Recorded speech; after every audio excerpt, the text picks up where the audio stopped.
Rabbi, good morning. Good It's good morning, to see you. Isaac. It's good to see Okay. you. We're in the second story of Jesus curing sick people out of four, which itself is interesting. Generally, we don't have four stories of anything. Usually we have three. Three is the way to go, right? That's what we always want, the rule of three. So it's also interesting why there's even four. But let's hear at least part of the story. The Gospel according to Matthew, chapter 8, verse 5 onwards. When he entered Capernaum, a centurion came forward to him, appealing to him, Lord, my servant is being paralyzed at home, suffering terribly. And he said to him, I will come and heal him. But the centurion replied, Lord, I am not worthy to have you come under my roof, but only say the word, and my servant will be healed. For I too am a man under authority, with soldiers under me. And I say to one, Go, and he goes, and to another, Come, and he comes, and to my servant, Do this, and he does it. So I guess Isaac, to start, do all these stories of Jesus healing people, the first one being the healing of the leper, the second one being the healing of the centurion's slave, the third one being the healing of Peter's mother-in-law, and the fourth one being the sick healed at evening. And there's more stories of healing later in Matthew as well, obviously. Does each one like resonate for you? Like, do you have like a certain memory or emotion attached to each of these stories, or is Jesus just the guy who heals for you? Great question. I think what stands out to me is that the first part we discussed was it's a leper. He is a social outcast. The author of Matthew could have placed any parable, but he chose the first story being the leper, the second one being a centurion, which I think by definition he's non-Jewish. He's probably a Roman centurion, um, you know, um, Roman leader, and so I find this very interesting that again Matthew, the author of Matthew, Gospel of Matthew, which primarily written to a Jewish audience. It starts out with the leper and then goes to centurion. Um, and that part I find again now looking at this through the lens of Pauline Christianity, yes, it all makes sense. But through the lens of Reformation, Martin Luther King, I can see all that. But at that time, I would imagine that this would have been so subversive, as in, wow, you wanted to heal the leper, you wanted to heal a centurion. I mean, come on. I would imagine there are many other people who wanted healing, but the author chose to place these two parables there before anything else. Okay. What do The you think? No, what do Oh, you I don't think? know. I don't know. I was just speaking to the emotional content from the religion. I will talk about, I guess, the structure, but the actual like why A, B, then Peter, then the sick healed at evening. Like I don't know, but I won't. The main thing that stands out for me is that there are four stories instead of three.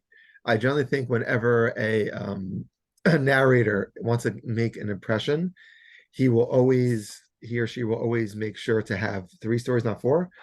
So I think that's the one thing that begs itself to be answered for me. And it could be that the first story is more not a healing as much as from impurity. It could be that if you look closely, some of all these stories, for the most part, the some of the, sorry, the leper story shows up in Mark. It shows up differently in Luke. It could be that these are just different healing stories he has, but I'm not sure why there's four. Okay, so it's funny. I feel you had trouble saying Capernaum because I feel Capernaum is a make believe word in Hebrew. The word it's so funny when you see Capernaum, it makes it feel like it's a meaningless word. It's almost like random letters put together. But in Hebrew, the word is kfar, which means village of Nahum, which is one of the prophets. So Oh, Capernaum. Oh, when you Capernaum. hear kfar Nahum, it just is it's like a totally normal roll off your tongue Hebrew word. And we see Capernaum in English, you see the Naum, and you're like, I don't even know what to do. Naum, Naum. So the Hebrew is Nahum. So I guess they literally just dropped the ch. Like some guy came along, he's like, I'm not saying the ch. So So, the Hebrew is yeah. Kfar Nahum, the village of Nahum. Very simple, classic word. Okay, so this is according to Matthew 4:13. This is where Jesus is from. This is in the Galilee. So he's in his home base. This story. So where the other story with the leper and the the Sermon on the Mount. This is Jesus now coming back to his home base. So the first question I think we just have to, I guess, like historically ponder is what is a centurion even doing in Kfar Nachum and Capernaum, considering that Herod Antipas ruled from the time that Herod would have died, Herod the Great in 4 BCE until the year 39. So it's unclear what a centurion was doing there. This would have been semi-autonomous Jewish rule, and it could be the centurion just hanging out there because he's worried about some area close there, but it's unclear. So what I think is so important is that this is a centurion. So you're noting that maybe he's showing how much he was seen by other people. It's really interesting when you look at Luke. The centurion is even said in Luke, I don't know what chapter it is. In Luke 7:3, it says when he heard about Jesus, he sent some Jewish elders to him. So the centurion is besties, BFFs with some Jewish elders. The Jewish elders say in verse 7:5 in Luke, for he loves our people and is he who built our synagogues for us. This is the best centurion ever. He's a friend of the elders. He loves our people. He's building synagogues for us. This centurion's a better Jew than me. he's going all out. So I think the very simple question, though, isn't that a paradox? As in to be again, so like was he really a centurion? Did he really believe Judaism? If he again, so he doesn't listen. He's not a Jew. He's a centurion. He's a Roman. He's not able to get married. He has a slave living him. There's no doubt that they knew the word centurion. What's interesting is that when you take into account the time period, so when Matthew was written, but when the story was taking place, Romans were disliked heavily in the first century. By the end of the first century, Romans were Nazis. Romans were hated to such a high degree that the fact that any evangelist would write anything positive, let alone what is said in Luke, namely, he's able to dispatch Jewish elders. He's able to be a lover of Jews. He's able to build synagogues. And let's be honest. The end of this story, which we didn't read, is that Jesus is saying this guy's the best. This guy gives such sagacious advice. Me, Jesus, needs to follow with this guy. Can I heal just with my mouth? I don't know. Centurion, metaphysician, theologian of old. You apparently know from your battle-ready actions that how I can metaphysically impact the world. So this centurion is given almost prophetic ability, or a minimum like rabbinic status of being a mentor, a leader, not only to the Jewish people, but to Jesus himself. And when we take into account the historical context that will have centurions be the most hated people possible, roughly by the time Matthew is getting written, it's almost impossible to understand why the evangelists of Matthew and the evangelists of Luke want to go and praise a centurion to not only have miracles take place on behalf of his slaves, the people who live in his house, but also to give such sagacious advice that is able to literally teach Jesus about how to be a proper prophet, magician, healer. So what do you got, Isaac? Where is this amazing prowess of centurion coming from? Yeah, that's a great question. So that's the part which stood out to me, the fact that he's a centurion, and this is the first again the second parable from the Sermon on the Mount. But I didn't realize that again. Thanks for historical context, where after first century, again, these folks were hated, and in that context, these were the mass murderers. Right? And then, so for both Luke and for Matthew to place this over here, how do you think this would have come across to the audience? Right. Yeah, it's definitely jarring. There's no doubt. The leper is jarring because most people don't deal with lepers. But this is definitely, I would say, equally jarring. So what I want to just present the proposal to you, that this is part of the actual genre of the New Testament. So I want to like maybe put into a cultural or historical religious context what's taking place. We have a lot of different Jewish sects running around, and each one is competing for the ability to say they are the representative of God on earth. Jesus was coming into that mix, trying to say that just like there are a Dead Sea Scroll sect of the Qumranites, just like there are Essenes, just like there are Sadducees, just like there are Rabbinites, just like there are just the regular people living in Capernaum, so too there's a new group, who's represented, and that's me, Jesus. So I think that argument would have mostly fallen on deaf ears, as we know from throughout the New Testament. The idea that another group, which was probably the last thing first century Judaism needed, was another group to run into the mix and say, I'm the authentic word of God. So I think the idea of respecting and taking serious the other, the person who's not part of the masses, the person who doesn't represent everyone, is one of the most underlying fundamental ideas that's trying to get put forth in the New Testament. Should we respect when people come and teach us new things? We already have the Rabbinites, we already have the Pharisees, we already have the Essenes, we already have all these groups. And I think one of the things the New Testament wants to do is break your ability to see that this is what we expect. If you think the other has nothing to teach you, not only does the other have something to teach you, but therefore Wow, that's Jesus has profound. something to teach you. This is dignity of the difference all over again. This is Wow. dignity of the difference all over again. Yeah, Rabbi Sachs, we haven't mentioned him in a while. Yeah, but Rabbi, that's profound, right? As you're saying that if you're unable to learn from the other, as in the ability to learn from the other forms the basis of all that, isn't that a theme of Rabbi Sachs's book, as in Yes, that that's definitely the dignity of difference, what he's saying. And what's interesting, the Centurion, while he obviously is going to get more hated over time, at this time period, as I started, it's unclear what he could even be doing in Capernaum. The idea of a centurion being in Capernaum needs to be historically explained in a way that Jesus, Jews, and others don't. The Jews would have semi-autonomous reign that we don't even know why he's doing there. It feels weird. The idea that he's building synagogue is even crazier, but the fact that he's even there is weird. So I think this is part of the agenda of the New Testament to show the other as a meaningful person, and therefore this does make sense to follow the healing of the leper, the healing of the person with tsaras. so Rabbi, the centurion, right? He's not Jewish. He's Definitely not. not Jewish. Yeah.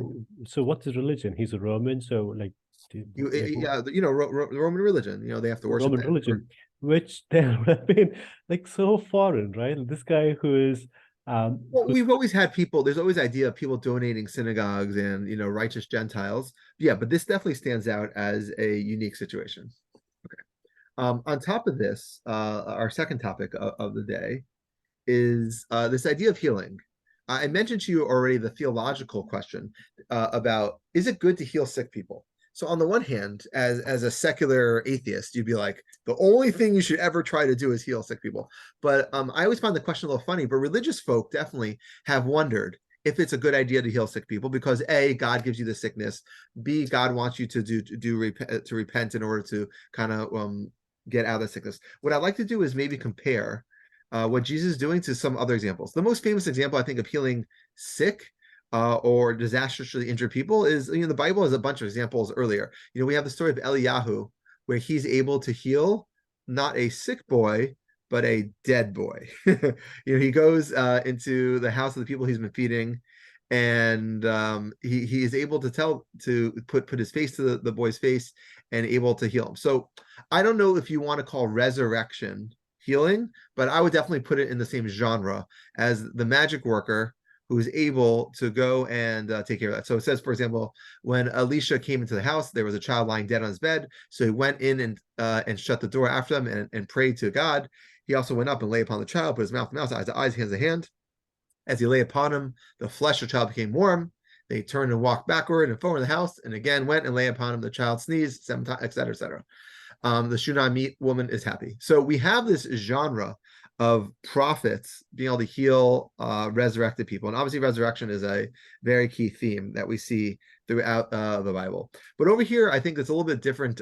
There's different categories which I would try to establish when we're looking at miracle workers. There's doing the impossible, namely making a dead person come alive. We see this specifically is in the book of Genesis, where we see a lot of the matriarchs were born as barren women, and through prayer and through whatever else miracles, they were able to give birth. So we see that we have an impossibility. A woman is either born without the ability to give birth, and then she's able to. A person's dead, and then it changed. So that's one. Next, we have paralyzed. Paralyzed, I think, is in the middle. Paralyzed, like, you shouldn't be able to walk again. Most paralysis is impossible to heal, but then you have certain people paralyzed who they are able to walk again through because their backbone is not really, it's not really completely severed. And then you have a third category of people who are just sick, and sick people should be healed. What we see over here is this genre. I don't think it differentiates between the leper, the servant, Peter's mother-in-law, and a sick. It's like people are sick. Even in the last example of 8:16, our fourth story of Jesus healing folk, it says that evening they brought to him many who were possessed with demons, and he cast out the spirits with a word and cured all who were sick. So we'll talk about that later if demons equal sick. But putting that aside for now, it seems that Jesus has this fourth category that he just heals people who are a little bit sick. And that genre shows up all the time in rabbinic writings. And I'm going to give you two examples in order to contradistinct them and contrast them with what we have. So one is from Berachos, the Babylonian Talmud 5b. It says, Rav Chia bar Abba was sick. Rabbi Yochanan went to him. Rabbi Yochanan said to him, are you suffering? Are your sufferings dear to you? Are you happy that you're getting so much merit in the next world that you're getting horrible pain right now in your sickness? A very rabbinic question. Rav Chia bar Abba replied, I'm not happy I'm sick, and I'm not happy that I'm going to be rewarded about it later on in the afterlife. In other words, I don't want to be sick. Rabbi Yochanan said, give me your hand. He gave him his hand and stood him up. He was healed. Rabbi Yochanan was sick. Rav Chia went to visit him, and Rav Chia said the same thing to you. Is your suffering dear to you? He replied, not my suffering and not the reward. He said, give me your hand, and he stood him up. Why doesn't Rabbi Yochanan stand himself up? If you healed the last guy, why can't you heal yourself? They said, a prisoner can't free himself from prison. So that is our first story. So when a Christian reads that story, you probably hear, okay, Jesus healed, and these rabbis could heal. But that's not exactly what's happening. And I'll give you one more example to show you it's not happening. Rav Chelba once fell ill. Thereupon Rav Kana went and proclaimed Rav Chelba was ill, but none visited him. He rebuked them, the scholars, saying, did it not once happen that one of Rabbi Akiva's disciples fell sick, and the sages did not visit him? So Rabbi Akiva himself entered the disciples' house to visit him, and because they swept and sprinkled the ground before him, namely took care of the environment, he recovered. My master, said the disciple, you have revived me. Whereupon Rabbi Akiva went forth and lectured. He who does not visit the sick is like a shredder of blood. And that's from the Babylonian Talmud Nedarim 39b. So what's interesting is I want to contrast this. The rabbis absolutely believed that they could heal, but not they could heal. Anyone could heal. Because what these 3 stories are teaching us is that the most important way to heal someone is to visit the sick. And the story finishes that he who does not visit the sick is like a shredder of blood, a murderer. So what the rabbis did is that they very interestingly took this genre of the miraculous healer who's able to hit it, and they said, you got to do something more. It's not enough to just heal. You have to visit, you have to care, you have to be with the person. And the example we had from the Nedarim was that they sprinkled the ground before him. Namely, they kind of vacuumed and they mopped the floor. So we see over here that a person is not healed by a magical healer from the rabbinic tradition, but it's healed by a more natural process that your spirit is given back to you.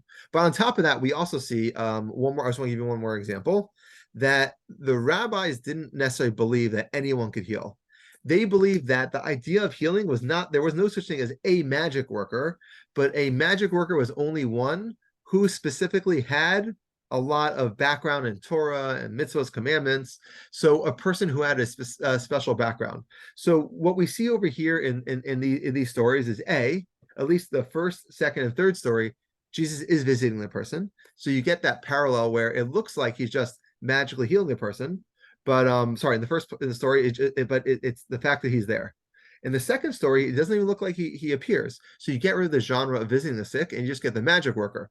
But where you have the magic worker in rabbinic texts as being someone who is just famous for having this background, Jesus is not as famous for having this background. So I think you see that 2 very different approaches in the New Testament then versus rabbinic writings over here.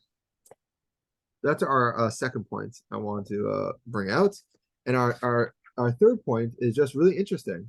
And I don't have that much to say about it. I just want to go over the verse because I find it so interesting. Verse 9. For I also am a man under authority. So we had this phrase of authority earlier. We had it in 729. And over there, it just meant that they taught with authority. So over here, authority seems to mean that he's in charge of people. And if anything, it's interesting that where the soldier says to him, I say go, I say come, I say do this, and they all do this. And if anything, Jesus was learning here. And I think this is along the idea of a Marvel movie or a heroic character in a fiction, that you have this idea that the person is somewhere and they need to go through trials or have an education in order to learn how to be themselves. So Jesus maybe should have known that he's able to speak and heal, but he just didn't know that. Why did he not know that? It seems that there's no manual for knowing how to be a healer, a magician, a prophet, or whatever. And one of the things that we see throughout prophetic writings is that a lot of times a prophet doesn't know how to be a prophet.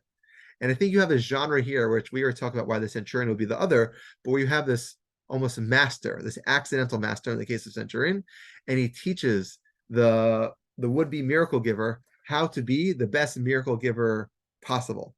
And I think that genre is so interesting that the Centurion is not tapping into his own prophetic abilities. He's saying, this is how the world works. If you just understand how the world works, that I'm an authority person and I say that's how it works.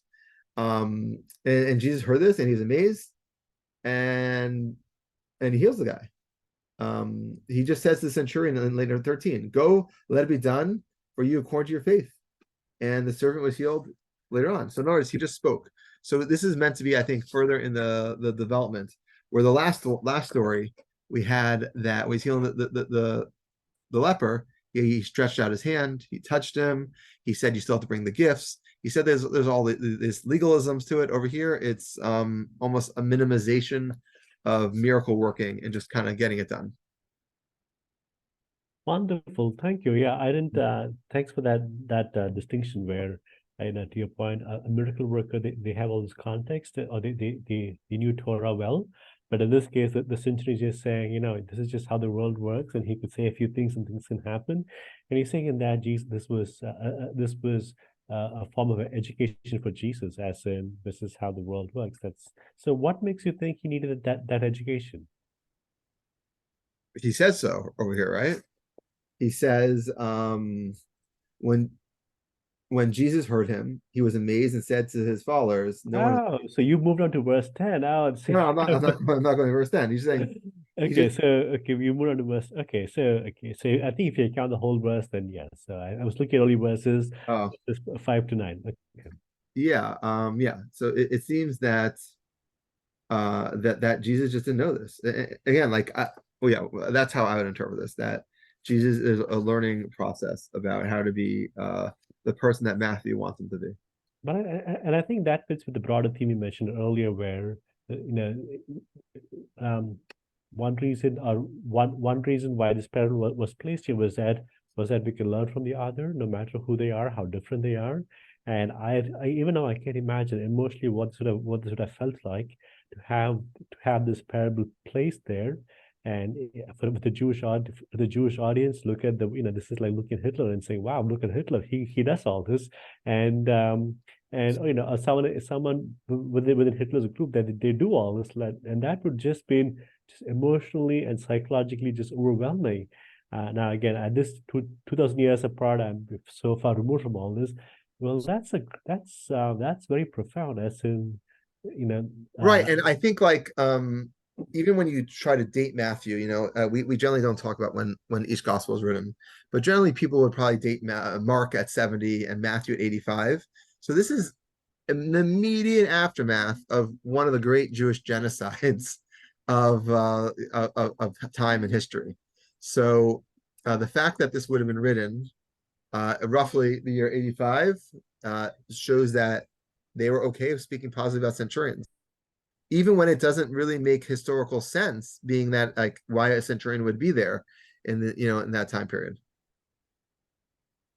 Okay, Isaac. On that note, I yeah. think we're done. Rabbi, on that note, thank you. Have a great day. Thank you. Yeah.